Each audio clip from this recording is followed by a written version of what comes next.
देखो न्यूटन के द्वितीय गति नियम, इससे पहले हम लोग क्या पढ़े थे, प्रथम गति नियम पढ़े थे।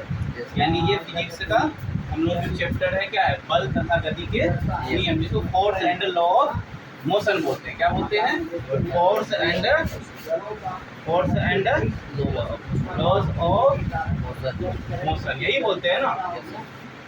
यानी बल तथा गति के नियम। तो हम लोग फर्स्ट नियम पढ़ चुके थे। न्यूटन का पहला नियम जो था वो पढ़ चुके थे, जिसको हम लोग क्या बोले थे, इनर्शिया का भी नियम कहते हैं, लॉ ऑफ इनर्शिया भी कहते हैं उसको। यहाँ पे न्यूटन के द्वितीय गति नियम, जिसको हम लोग क्या कहते हैं, Newton second law of motion. इसका स्टेटमेंट याद रखना है। स्टेटमेंट क्या है बाबू? इसका स्टेटमेंट है कि बल संवेग में परिवर्तन की जो दर होता है उसके समानुपाती होता है। मीन्स यहाँ पे कि नेट फोर्स जो होता है, net force is directly proportional to the rate of change in momentum. संवेग को क्या कहते हैं इंग्लिश में? मोमेंटम कहते हैं ना। संवेग को मोमेंटम कहते हैं। मीन्स यहाँ पे उसी डिफिनेशन को हम लोग क्या किए हैं, इस फॉर्म में डाले हैं। ये बात और ये बात में कोई अंतर नहीं है, बस सिंबल है। आप देखो यहाँ पे क्या किए कि बल जो है संवेग में परिवर्तन बाय टाइम, बाय क्या है, टाइम, समय। तो यहाँ पे संवेग में परिवर्तन लेने के लिए हम लोग क्या किए, एक फिगर ले लिए। क्या ले लिए हैं? एक फिगर ले लिए हैं। इस फिगर में हम लोग को क्या मिलता है कि ये जो है शुरू में जो होता है, सबसे पहले ये जान कि कोई अगर ऑब्जेक्ट है, वस्तु है, तो उसका क्या होगा, उसका कुछ ना कुछ मास होगा, द्रव्यमान होगा। क्या होगा? द्रव्यमान होगा। ये इसका क्या है, इसका द्रव्यमान हम लोग क्या मान लिए, m। वस्तु एक जगह से दूसरे जगह जा रहा है, वस्तु जो है एक जगह से दूसरे जगह जा रहा है। मीन्स ये यहाँ पे ए पोजीशन में था और ये बी पोजीशन में चले गया। कहाँ पे था? ए पोजीशन में था, अब वो कहाँ चले गया है, बी पोजीशन में चले गया है। तो यहाँ पे उसके मास में कोई भी चेंजिंग नहीं आएगा, क्योंकि ये स्टेटमेंट ही है कि मास में चेंजिंग नहीं आता है, पर वहीं पे भार में चेंजिंग आ जाता है। मतलब मास जो होता है हमेशा कांस्टेंट होता है। मास क्या होता है? हमेशा कांस्टेंट ही होता है। चाहे तुम किसी भी प्लैनेट पे चले जाओ, द्रव्यमान का मान जो होता है वो अलग नहीं होता है। द्रव्यमान का मान एक ही रहता है। चाहे कहीं पे भी जाओ, तुम किसी भी प्लैनेट पे जाओ, पर वहीं पे भार जो होता है, वेट जो होता है, उसमें चेंजिंग आता है।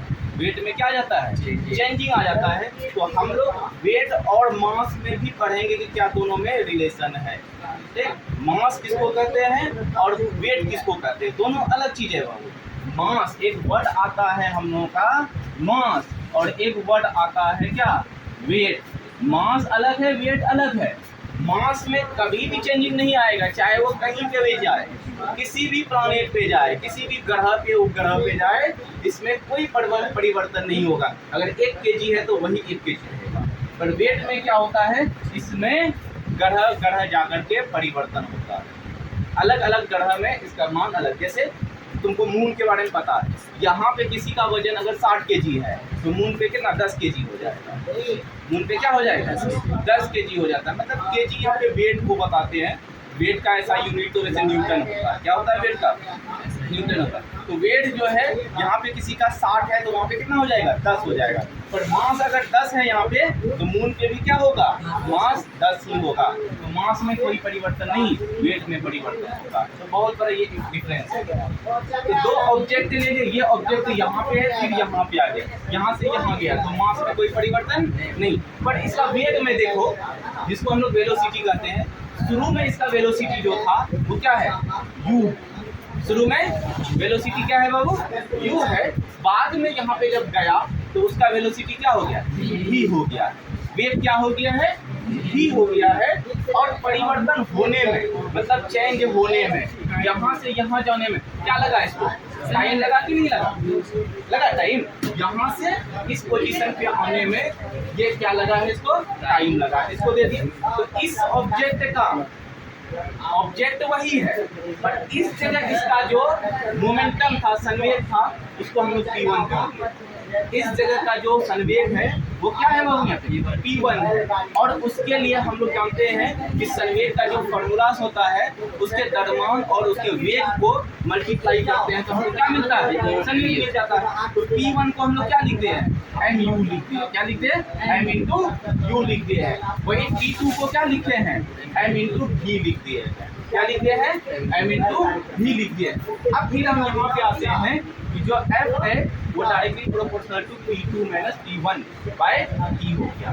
P2 माइनस परिवर्तन का मतलब क्या हुआ, बाद का संवेग और पहले का संवेग। बाद के संवेग में पहले का संवेग क्या किए हैं, घटा दिए हैं, तो परिवर्तन मिलता है ना। चेंजिंग में यही है कि कल से आज तक कितना परिवर्तन होता है, तो आज को कल में मैनेज कर देंगे, जितना बचा वो मेरा क्या है, परिवर्तन। ये हो गया। अब P2 की जगह हम लोग क्या कर रहे हैं, mv, और P1 के जगह पे mu वहां से ले लिए हैं। उसके बाद देखो बाय T, बाय क्या है T।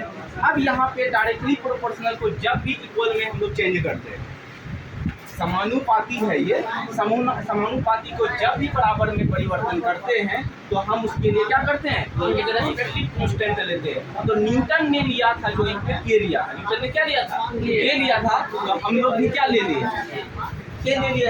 और m दोनों से कॉमन आ रहा है, m क्या आ रहा है बाबू, दोनों से कॉमन आ रहा है, दोनों से कॉमन आ रहा है तो कॉमन ले लिया। तो इसके जगह क्या बचा v, और इसके जगह u बाई t। ठीक, तो क्या मिला हमको, f इक्वल के m into v minus you by t मिल गया। अब यहाँ पे देखो उसी चीज को लाया है कि v minus you by T को हम लोग पहले क्लास में पढ़ चुके थे। ये एसिलेरेशन है, क्या है ये, एसिलेरेशन है, और ये दौड़न कहलाता है। तो हम इसको क्या लिखते हैं, a लिख दिए। क्या लिखते हैं, a लिख दिए। क्या लिखे इसको, a लिख दिए। तो यहाँ पे f इक्वल के m a। अब यहाँ पे ये झमेला वाली टर्म्स है, तो k को न्यूटन ने क्या किया, उसको 1 मान लिया। k को क्या किया है, 1 मान लिया है। तो यहाँ पे मेरा फॉर्मूला बना कि f इक्वल्स है m1 इंटू ma।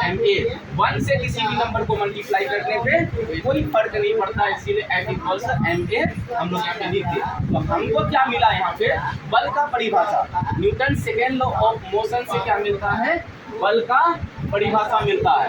तो न्यूटन के सेकेंड लॉ से हम लोग क्या मिलता है, न्यूटन बल का परिभाषा। किसका परिभाषा, बल का परिभाषा। मतलब Newton second law of motion to give the definition of force, definition of force.